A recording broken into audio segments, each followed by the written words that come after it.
اس کے اندر تکبر بھی رہتا ہے، اس کے اندر گھمنڈ بھی رہتا ہے، اس کے اندر انسان پاؤں کو پٹک پٹک کر بھی چلتا ہے۔ کس طریقے سے؟ تکبر کے ساتھ۔ ہر انسان سے سوال کیا جائے گا، اور اس میں وہ انسان جو معصوم بچے ہیں اور جو انسان پاگل ہے اس کے بارے میں کوئی سوال نہیں ہے، کیونکہ وہ اللہ کے نبی صلی اللہ علیہ وسلم کی شریعت مطہرہ کے مطابق وہ لوگ ڈائریکٹ جنت میں جائیں گے۔ یہ عمل، یہ سوالات ان لوگوں سے ہو رہے ہیں جو بالغ عاقل ہے اور تمیز رکھتے ہیں جائز ناجائز کی، یا ان لوگوں سے سوالات کیے جائیں گے۔ تو لہٰذا ہم اور آپ تو الحمدللہ اس بات کی تمیز رکھتے ہیں، اس لیے تو ہم لوگ سن رہے ہیں اور جان رہے ہیں۔ ہم لوگوں کو ان چیزوں کے اوپر دھیان دینے کی بہت زیادہ ضرورت ہے۔ تیسرا سوال اس میں جو پوچھا جائے گا، وَمَالِهِ مِنْ أَيْنَ اكْتَسَبَهُ وَفِيمَا أَنْفَقَهُ، کہ اس نے جو مال کمایا وہ حلال طریقے سے کمایا کہ ناجائز طریقے سے کمایا۔ یہ سوال بھی اللہ رب العالمین ضرور کرے گا۔ اور حلال طریقے سے کمایا، آج ہم اور آپ اچھی طرح جانتے ہیں کتنے ہم میں سے ایسے ہیں جو کسی بھی طرح کی کمائی کما رہے ہیں، لیکن اس کے بارے میں وہ اس بات کی تمیز رکھتے بھی ہیں کہ حرام کیا ہے، ناجائز کیا ہے، حلال کیا ہے، جائز کیا ہے، لیکن اس کے باوجود بھی حرام چیزوں کو ترجیح دیتے ہیں اور حرام چیزوں کو اپنے اوپر حلال کر لیتے ہیں۔ اس لیے اس بارے میں ضرور پوچھا جائے گا۔ جب اللہ نے زندگی دی ہے تو حلال کمائی کمانے کے لیے اپنے اوپر اپنی زندگی کو لگائیے، حرام کمائی کی طرف بالکل مت جائیے۔ اتنے مسلمان ہم میں سے آج بھی ایسے ہیں کہ جب کبھی بھی سامان وغیرہ تولتے ہیں تو تولنے وقت میں ہی جھول کر لیتے ہیں۔ جی ہاں، یہ جھول جو آپ کر رہے ہیں نا دنیا میں، یہ آپ کو بہت بڑا نقصان دے گا آخرت میں۔ اور خاص ان چیزوں کا دھیان رکھیے جس کے بارے میں اللہ رب العالمین نے محمد صلی اللہ علیہ وسلم محمد صلی اللہ علیہ وسلم کے ذریعے سے آپ کو بتایا۔ حلال کمائی کہاں سے کمائی اور کہاں خرچ کی، یہ بھی بہت ضروری ہے۔ یہ چوتھا سوال ہے جو خرچ کیا گیا ہے کہ اس کو کہاں خرچ کیا ہے، تو اس کے بارے میں بھی اللہ رب العالمین ہم سے ضرور پوچھے گا۔ اس لیے جب بھی کبھی آپ جو اللہ نے آپ کو توانت دی ہے، آپ حلال طریقے سے کمائیے، لیکن اس کو جائز طریقے پر خرچ کیجیے۔ کتنے لوگ آج ایسے ہیں جو 10,000 روپے کا موبائل یا 20,000 روپے کا موبائل بھی آ سکتا ہے، لیکن ناجائز طریقے سے پیسے کو خرچ کرتے ہیں۔ 1 لاکھ روپے کے موبائل، 80 ہزار کے موبائل، 2 لاکھ روپے کے موبائل لے کر آتے ہیں، جبکہ ہونا وہی ہے۔ جو بیٹھ کر کے آپ اس میں دیکھ رہے ہیں وہی اس میں ہونا ہے، جو کال آپ اس میں سن رہے ہیں 10,000 روپے والے میں، وہی کال آپ 1 لاکھ روپے والے میں سن رہے ہیں۔ تو یہ فالتو اسراف ہے، یہ شیطان کے نقش قدم پر چلنے کا ایک طریقہ ہے، اور پیسے کو جو اللہ رب العالمین نے آپ کو دیا اس کو غلط طریقے سے خرچ کرنے کا یہ آپ کا طریقہ ہے، اس کو آپ کو ختم کرنا ہوگا۔ اس کے بارے میں آپ سے ضرور پوچھا جائے گا۔ 5واں سوال اور آخری سوال وہ ہے جو اللہ رب العالمین ہم سے کرے گا، وہ یہ ہے کہ وَمَاذَا عَمِلَ فِيمَا عَلِمَ، کہ جو اس نے علم حاصل کیا اس پر کتنا عمل کیا۔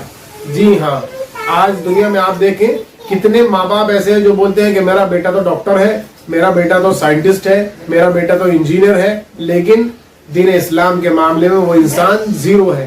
جی بالکل صفر ہے۔ قرآن و سنت کا علم اس کو نہیں ہے، حلال طریقے سے کمانا وہ اس کو یہ علم نہیں ہے، کس طرح کے دوست اس کو بنانے چاہیے وہ اس کو علم نہیں ہے۔ کیوں؟ کیونکہ اس کو اللہ رب العالمین نے جو دین اسلام کا پیغام محمد صلی اللہ علیہ وسلم کے ذریعے سے ہم تک پہنچایا وہ اس کے ماں باپ نے اس تک نہیں پہنچایا۔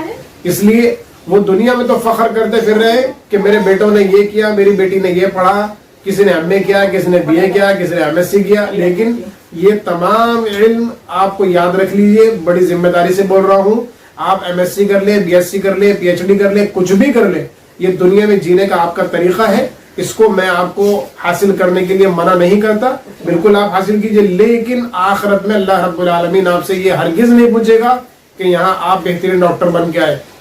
یہ ضرور آپ سے اللہ پوچھے گا کہ جو علم ہم نے آپ کو بھیجا تھا، جو حلال طریقے سے ہم نے آپ کو کمانے کا طریقہ بتایا تھا وہ آپ نے اختیار کیا کہ نہیں، جو جائز طریقے ہم نے آپ کو بتائے تھے وہ طریقے آپ نے اختیار کیے کہ نہیں، ہم نے جو آپ کو ناجائز طریقے بتائے تھے کہ ان سے رکنا ہے ان سے آپ رکے کہ نہیں، ہم نے آپ کو جو حرام اور حلال کی تمیز سکھائی تھی اللہ کے نبی کے ذریعے وہ آپ نے اس کو سیکھا کہ نہیں، یہ آپ سے ضرور پوچھا جائے گا۔ اس لیے اس دنیا میں رہتے ہوئے اللہ کے دین پر صحیح سے عمل کیجیے، قرآن و سنت پر صحیح سے عمل کیجیے، اور اس ویڈیو کو زیادہ سے زیادہ شیئر کیجیے تاکہ انشاءاللہ پھر کبھی کسی اولاد کا غلط رخ نہ چلا جائے اور وہ دین سے بھٹک نہ جائے۔ اس لیے قرآن و سنت پر صحیح سے عمل کیجیے. میرے جتنے بھی آج نوجوان بھائی، میرے نوجوان بہنیں ہیں، جو بھی آج جس طریقے سے اپنی زندگی کو چلا رہے ہیں، آپ اپنا تھوڑا سا جائزہ لیجیے، اپنی گرباں میں جھانکیے اور اپنے آپ کو ٹٹولیے اور دیکھیے اپنے آپ کو کہ آپ اللہ رب العالمین کی کتاب پر کتنا عمل کر رہے ہیں،